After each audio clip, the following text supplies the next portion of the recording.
question qu'on pose, puisque Édouard Philippe, vous l'avez peut-être vu en tête du site du Figaro.fr, puisqu'il est en train de faire justement la présentation de la réforme institutionnelle, mais on en a les grandes lignes. Alors un certain nombre de choses sont tombées. Il y aura une référence à la Corse, la limitation des amendements pour les députés, finalement le gouvernement y renonce.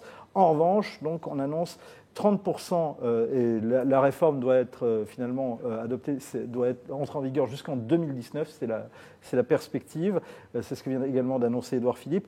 Et donc 30% de parlementaires en moins, 15% de proportionnels. Est-ce que pour vous, c'est quelque chose qui, d'abord, est-ce que ça intéresse l'opinion, c'est la question, et est-ce que c'est quelque chose qui peut être approuvé dans l'opinion? Alors il y a deux choses. Je pense effectivement que ce n'est pas la priorité numéro 1 des Français à date. Quand on les questionne sur ce qui les préoccupe, on n'est pas sur ces questions institutionnelles.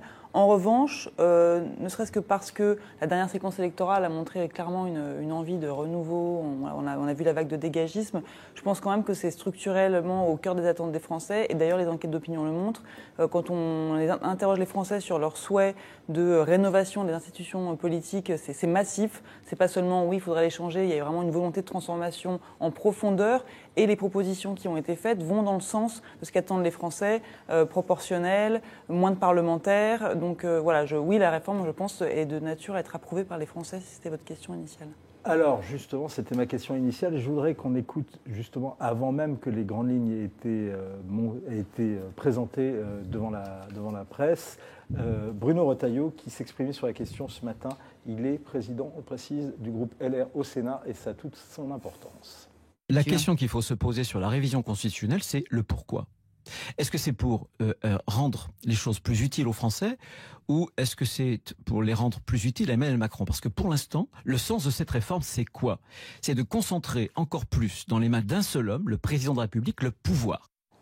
Oh, Guyane, vous m'avez l'air d'être... Non, mais c'est drôle qu'on fasse des procès d'intention toujours à ces réformes. Je veux dire, Bruno Le Maire, il l'avait dans son programme. Il voulait être, au moment de la primaire, je dirais même 30%, c'est timide. 577 députés. 577 députés avec une Europe qui nous gouverne déjà. Donc là, on réduirait. Donc. Moi, mais il serait temps de réduire. Mais 30%, c'est même un peu timide. Et là, c'est le bon moment, parce que là, on a une assemblée monochrome et complètement novice. Donc c'est le moment où jamais... Non, mais on n'en peut plus. Vous circulez parfois autour de l'Assemblée nationale, dans la semaine, dans la journée, ils sont où les... Enfin, je veux dire, ce travail-là... Je trouve que ce truc sur le nombre de députés est d'une démagogie. Ah, moi, je trouve qu'il est tellement utile. Je vous trouve une démagogie, mais totale. Je suis dans mes... Elle y est pour rien, Guyane. Mais regardez, surtout ne changeons rien. Je suis à titre personnel.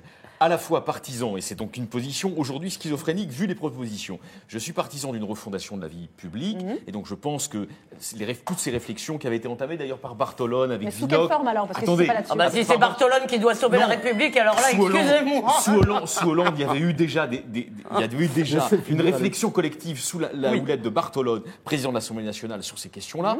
Et c'est vrai qu'un des trucs qui était sorti déjà, donc là les macroniens n'ont rien inventé, c'était la réduction du nombre parlementaire. Je pense que c'est une des positions les plus démagogiques qu'on puisse imaginer. Pourquoi? Et, l'antiparlementarisme, pas besoin de faire un cours d'histoire. Attendez, l'antiparlementarisme. Attendez, l'antiparlementarisme à toutes les époques, l'époque de l'affaire Dreyfus, mais aussi aujourd'hui, c'est l'un des symptômes du pire, c'est l'un des attracteurs du pire. 1. Et 2. On ne résoudra aucun des problèmes structurels de la démocratie française, c'est-à-dire notamment la centralisation présidentielle, en réduisant le nombre de parlementaires, mais au contraire en les augmentant.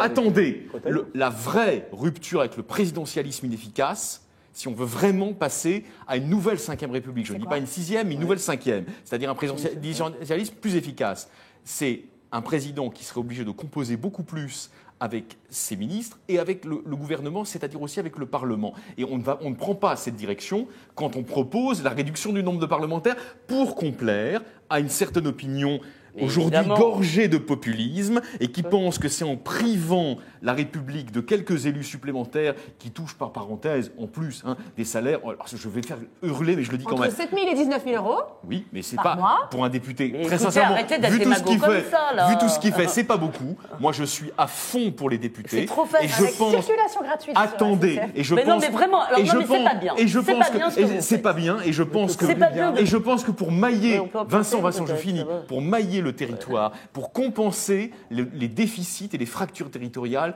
il faut plus de députés, pas moins de députés. Bon, cher ami, excusez-moi de vous dire que Alors, cette Elisabeth façon, Lévy. je veux dire, 577 députés payés, je ne sais pas combien, c'est peanuts. La France est À une quoi grande... servent-ils ? Attendez, excusez-moi, je vais terminer.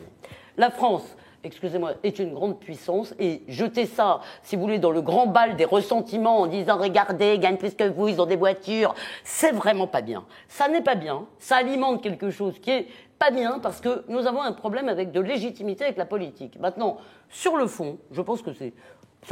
D'abord, je pense que ça, comme dit Alexis, avec lequel je suis encore d'accord, ça résout aucun des problèmes, mais surtout, qu'est-ce qui se passe en ce moment ? Vous avez un président qui n'est obligé de négocier avec personne.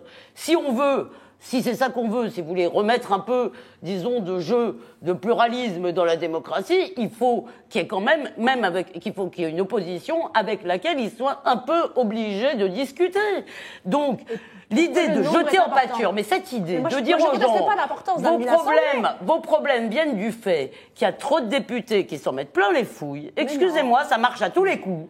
C'est comme de dire le statut des cheminots. Mais franchement, c'est vraiment raconter des sornettes. Pourquoi le nombre de députés est-il si important pour ce Mais alors pourquoi il est si important pour vous ? Représentativité des territoires. Vous voyez, quand on habite, vous, Alice et Futuna, ou quand on habite On le peut pas fin se payer, fond de parce que c'est l'Ariège, loin. le fin fond de l'Ariège, eh bien, on est représenté depuis la Révolution française par des parlementaires qui vous représentent. Et d'ailleurs, un parlementaire aujourd'hui en France représente 115 000 habitants. C'est très précis. Vous voyez, c'est pour ça qu'on en a 577. Et on peut pas se payer On est un 577 pays de 66 millions d'habitants, 68 dingue. avec les Outre-mer, et nous avons un député pour 115 000 habitants. C'est une loi républicaine d'équilibre républicain des territoires. Si vous allez vers ce que veut Macron, c'est-à-dire réduire à l'anglo-saxonne le nombre de parlementaires, vous n'aurez plus le même équilibre de la représentation des territoires. Alors je salue Voilà. le droitiste qui nous demande est-ce qu'on peut s'exprimer sans hurler. Alors on va suivre le Et droitiste. nous ne hurlons pas. Qui est un auditeur, un internaute fidèle de cette émission et qu'on est toujours content de lire. Les réductions budgétaires sont négligeables, nous dit Macabronito. On précise, le CESE serait réduit de moitié. Ah oui. D'autres internautes demandent à quoi sert le Ah non, Sénat. il peut être réduit. Alors là, pour le coup, il y a un scandale du CESE. Non, mais là, c'est autre chose. Écoutez, je veux dire, je sais par exemple, je connais un rappeur, La planque. si vous voulez, qui d'ailleurs a d'autres revenus et que Hollande a nommé au CESE, si vous voulez, et qui par ailleurs passe son temps à dire des horreurs sur la France et sur le fait qu'on est un pays raciste et ceci et cela. Et je ne sais pas ce qu'il apporte au CESE, mais à mon avis, rien. Là, pour le coup, si vous voulez, ça me paraît être totalement inutile. Je veux dire. Non. Je voulais revenir sur la question Pardon. du nombre de parlementaires. Je suis d'accord sur le fait qu'il y a une importance pour les Français d'avoir une vraie représentativité avec la question de la représentation des territoires et des centrales.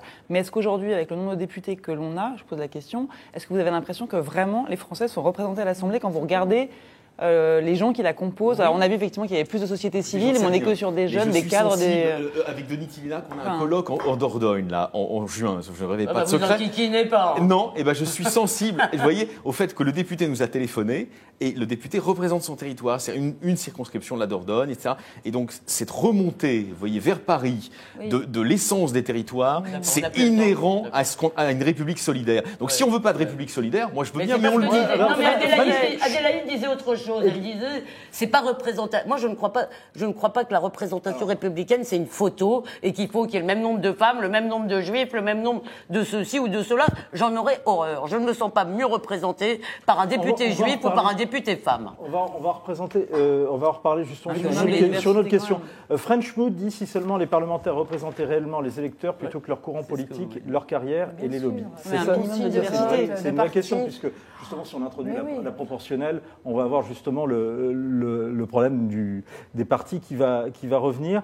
Il y a un gros soutien sur Facebook, me dit Valentin Puripilate, qui est notre modérateur sur cette émission. Excellent sur le point de vue d'Elisabeth, et Alexis soutenu par Marie-Christine et Claude. Je voudrais qu'on... Oui, j'ai au moins Marie-Christine et Claude. Mais avec bien moi. sûr, et Mais on les surtout, et on les salue. Parfait. Et on rappelle également que Édouard Philippe a évoqué l'idée d'inscrire la Corse dans la Constitution et également donc cette réduction de moitié du CESE. On y reviendra également. C'est à retrouver donc sur lefigaro.fr et sur Figaro Live. Une autre question, rapidement, on y retourne. C'est à la suite d'un article qui est paru de notre confrère Jean-Marc Leclerc du service Société du Figaro et qui suit les questions de police-justice. Les policiers doivent-ils toujours être armés? C'est la question que l'on pose. Juste, Adélaïde, une question d'abord. Est-ce qu'on observe une évolution de l'opinion depuis les attaques de Carcassonne et de Trèbes? Est-ce qu'il y a une évolution sur le sentiment de sécurité ou d'insécurité? On est sur du court terme, donc je ne pensais pas très